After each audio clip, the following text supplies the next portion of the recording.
My pet പ്ലാന്റിൻ്റെ മറ്റൊരു വീഡിയോയിലേക്ക് എല്ലാവർക്കും സ്വാഗതം. നമ്മൾ ഇന്ന് ഈ വീഡിയോയിൽ നോക്കാൻ പോകുന്നത് ഗ്രീൻ ജി കൊണൂസിലെ ഒരു പ്രധാനപ്പെട്ട മ്യൂട്ടേഷനായ സിനമൺ ഗ്രീൻ ജി കൊണൂസിനെ കുറിച്ചാണ്. നമ്മൾ മുമ്പത്തെ വീഡിയോയിൽ മറ്റ് മ്യൂട്ടേഷനെ കുറിച്ചൊക്കെ നോക്കിയിരുന്നു. ആ വീഡിയോ കാണാത്തവരുണ്ടെങ്കിൽ നമ്മുടെ ഗ്രീൻ ജി കൊണൂസിൻ്റെ മ്യൂട്ടേഷനുകളുടെ പ്ലേലിസ്റ്റിൻ്റെ ലിങ്ക് ഡിസ്ക്രിപ്ഷനിൽ കൊടുത്തിട്ടുണ്ട്, ഓടി ചെന്ന് നോക്കിക്കോ. അപ്പോൾ ഗ്രീൻ ജീക്കിനെ കുറിച്ച് ഒത്തിരി അറിയണമെന്ന് ആഗ്രഹമുള്ളവർക്ക് ആ വീഡിയോസൊക്കെ വളരെ യൂസ്ഫുൾ ആയിട്ടുള്ള ഒന്നായിരിക്കും. ഈ വീഡിയോ കണ്ടതിന് ശേഷം പോയി കാണുക കേട്ടോ, അല്ലെങ്കിൽ ഇത് മിസ് ഔട്ട് ആവും. തുടർന്നുള്ള ഓരോ വീഡിയോസിലും നമ്മൾ ഓരോ ഗ്രീൻ ജീക്ക് മ്യൂട്ടേഷനുകളെ കുറിച്ച് നോക്കും. സബ്സ്ക്രൈബ് ചെയ്ത് നോട്ടിഫിക്കേഷൻ എനേബിൾ ചെയ്യാൻ മറക്കരുത്. അപ്പോൾ നമ്മൾ ഇന്നത്തെ മ്യൂട്ടേഷനായ സിനമൺ ഗ്രീൻ ജി കൊണൂസിനെ കുറിച്ച് ഡീറ്റെയിൽ ആയിട്ട് നോക്കാം. അപ്പോൾ എല്ലാ വീഡിയോയിലും ഞാൻ പറയുന്ന പോലെ തന്നെ കെയറിങ്, കേജ്, ഫുഡ് അതിലൊന്നും വ്യത്യാസമില്ല.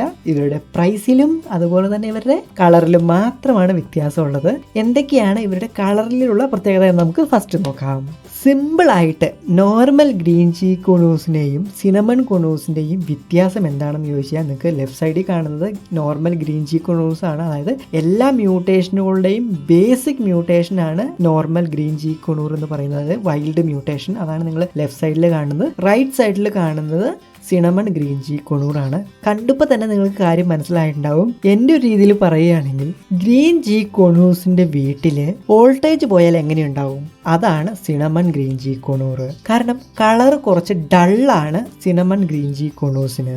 നമ്മൾ കഴിഞ്ഞ ദിവസം കണ്ട വീഡിയോയിൽ യെല്ലോ സൈഡഡ് ഗ്രീൻ ജി കൊണൂസിനെ ആയിരുന്നു. അവർക്ക് വോൾട്ടേജ് കൂടി പോയതിൻ്റെ കുഴപ്പമാണ്, നല്ല കളറാണ്. ഇവർക്ക് വോൾട്ടേജ് കുറഞ്ഞു പോയതിൻ്റെ കുഴപ്പമാണ്, കുറച്ച് ഡൾ കളറാണ്. പക്ഷെ നല്ല രസമാണ്, ക്യൂട്ടാണ് കാണാനായിട്ട്.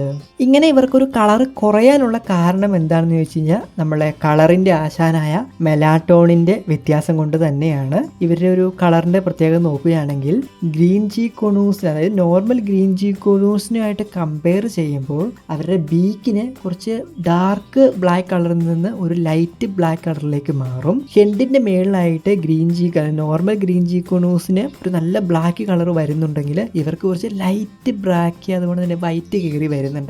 കഴുത്തിന് ചുറ്റും ചീക്കിൻ്റെ മേൽഭാഗത്തൊക്കെ ആയിട്ട് ഒരു ഗ്രേഷ് കളറാണ് നോർമൽ ഗ്രീൻ ജി കൊണൂസിന്. പക്ഷെ ഇവർക്ക് അതെല്ലാം ഒന്ന് ഡൗൺ ആയിട്ട് ഒരു ലൈറ്റ് കളറിലേക്ക് മാറി. ബെല്ലിയുടെ അടിയിലായിട്ട് ഒരു യെല്ലോയിഷ് ഗ്രീൻ വൈറ്റ് കൂടെ കലർന്ന ഒരു ഫെതേഴ്സ് ആയിരിക്കും ഇവർക്ക് ഉണ്ടായിരിക്കുക. രണ്ട് കാലിൻ്റെ അടിയിലായിട്ട് ഒരു റെഡ് കളർ നമുക്ക് കാണാൻ പറ്റും. അതുപോലെ തന്നെ ഇവരുടെ ബാലിൻ്റെ ഭാഗത്തേക്ക് വരികയാണെങ്കിൽ ബ്രൗൺ കളർ, അതായത് മെറൂൺ ടെയിൽ കൊണൂസ് എന്നൊക്കെ നമ്മൾ പറയുന്നതൊക്കെ മാറ്റി കുറച്ചും കൂടെ ഡൾ കളറായിട്ടായിരിക്കും ഇവർക്ക് വാലുകൾ ഉണ്ടാവുക. ചിറകിൻ്റെ ഭാഗത്താണെങ്കിലും ഒരു ഡൾനെസ് ഫീൽ ചെയ്യാൻ പറ്റും.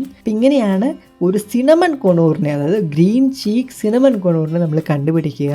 പക്ഷേ ഇങ്ങനെ കളറൊക്കെ കുറവുണ്ടെങ്കിൽ കൂടിയും ഒരു ആശാന്മാരാണ്, നല്ല ആക്റ്റീവാണ്. എന്താ പറയുക, ഒരു കൂട്ടിലൊക്കെ ഇട്ട് കഴിഞ്ഞ് കഴിഞ്ഞാൽ ഒരു പ്രത്യേക ഭംഗിയാണ്. ഒരു ഗ്രീൻ ചീ കൊണൂസ് കുറച്ച് ഡാർക്ക് ഇരുണ്ടിരിക്കുവാണെങ്കിൽ ഇവർ കുറച്ച് വെളുത്ത് തുടുത്ത് സുന്ദരന്മാരായിട്ട് ഇരിക്കുന്നുണ്ടാകും. നമുക്ക് കാണാനും കുറച്ച് ക്യൂട്ടാണ്. പക്ഷെ ഇന്നത്തെ കാലത്ത് എല്ലാവർക്കും കുറച്ച് കണ്ണിലേക്ക് കുത്തി കയറുന്ന കളറുള്ള ബേഡ്സിനോടാണ് താല്പര്യമെന്ന് എനിക്ക് തോന്നുന്നു. പക്ഷേ എന്നെപ്പോലെ ഈ ക്യൂട്ടന്മാരെയും ഇഷ്ടപ്പെടുന്ന കുറച്ച് ആളുകളുണ്ടാകും. അവർക്ക് സെലക്ട് ചെയ്ത് വളർത്താൻ പറ്റിയ നല്ലൊരു ബേഡ് തന്നെയാണ്. നിങ്ങൾക്കൊരു ലോ ബഡ്ജറ്റിലുള്ള ഒരു ബേഡിനെ വേണം എന്നുണ്ടെങ്കിൽ ഈ സിനമൺ ഗ്രീൻ ജീക്കുനെ നിങ്ങൾക്ക് കൺസിഡർ ചെയ്യാവുന്നതാണ്. ഈ സിനമൺ എന്ന് പറയുന്നു, പക്ഷേ സിന്നമൺ എന്നാണ് കേട്ടോ യഥാർത്ഥ പേര്. ഞാൻ പറയാൻ എളുപ്പത്തിന് പറയുന്നു എന്നുള്ളൂ.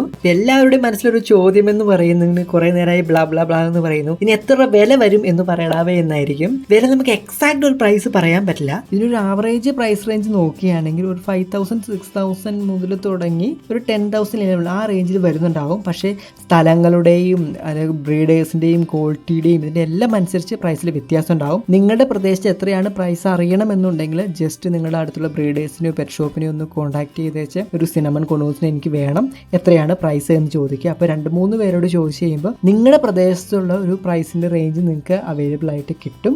എന്നിട്ട് ബെസ്റ്റ് ആയിട്ടുള്ള ബേഡ് കിട്ടുന്ന സ്ഥലത്ത് ബെസ്റ്റ് ആയിട്ടൊരു പ്രൈസിന്, അതായത് കുറഞ്ഞ പ്രൈസിൽ നല്ലൊരു ബേഡിനെ മേടിക്കാനായിട്ട് ശ്രമിക്കുക.